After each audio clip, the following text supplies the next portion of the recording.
আসসালামু আলাইকুম রহমতুল্লাহ। প্রিয় দর্শক, আশা করি সকলেই ভালো আছেন।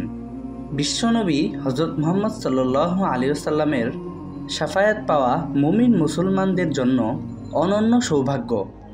কিয়ামতের ময়দানে তিনি তার উম্মতের জন্য শাফায়াত করবেন। আল্লাহ তাআলা তাকে শাফায়াত করার বিশেষ ক্ষমতা ও অনুমতি দান করবেন। কিন্তু নবী করিম সাল্লাল্লাহু আলাইহি ওয়াসাল্লামের শাফায়াত পাওয়ার উপায় কি? শাফায়াত পেতে হলে এই তিনটি উপায় জানতে হবে। ১ নাম্বার, শাফায়াতের দোয়া।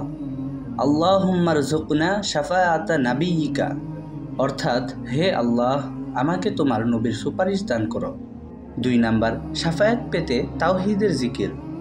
যে ব্যক্তি নবী করিম সাল্লাল্লাহু আলাইহি ওয়াসাল্লামের শাফায়াত পেয়ে ধন্য হতে চায়, তার উচিত বেশি বেশি তাওহীদের জিকির করা।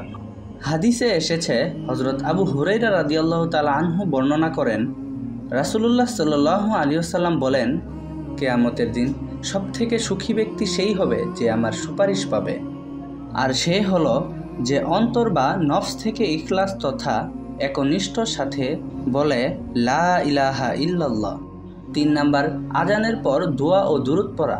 যে ব্যক্তি রাসূলুল্লাহ সাল্লাল্লাহু আলাইহি ওয়াসাল্লামের শাফায়াত পেয়ে ধন্য হতে চায়, তার উচিত বেশি বেশি দুরূদ পড়া, বিশেষ করে আজানের পর দোয়া ও দুরূদ পড়া। হাদিসে এসেছে, হযরত জাবির ইবনে আবদুল্লাহ রাদিয়াল্লাহু তাআলা আনহু বর্ণনা করেন, রাসূলুল্লাহ সাল্লাল্লাহু আলাইহি ওয়াসাল্লাম বলেন, যে ব্যক্তি আজান শুনে বলে আল্লাহুম্মা রাব্বা হাযিহিদ দাওয়াতিত তাম্মাহ ওয়াস সালাতিল কাইমাহ আতি মুহাম্মাদানিল ওয়াসিলাতা ওয়াল ফাযিলাহ ওয়া বা'আথহু মাকামান মাহমুদানিল্লাযী ওয়া'আদতাহ, তার জন্য কিয়ামতের দিন আমার সুপারিশ ওয়াজিব হয়ে যাবে। সুবহানাল্লাহ।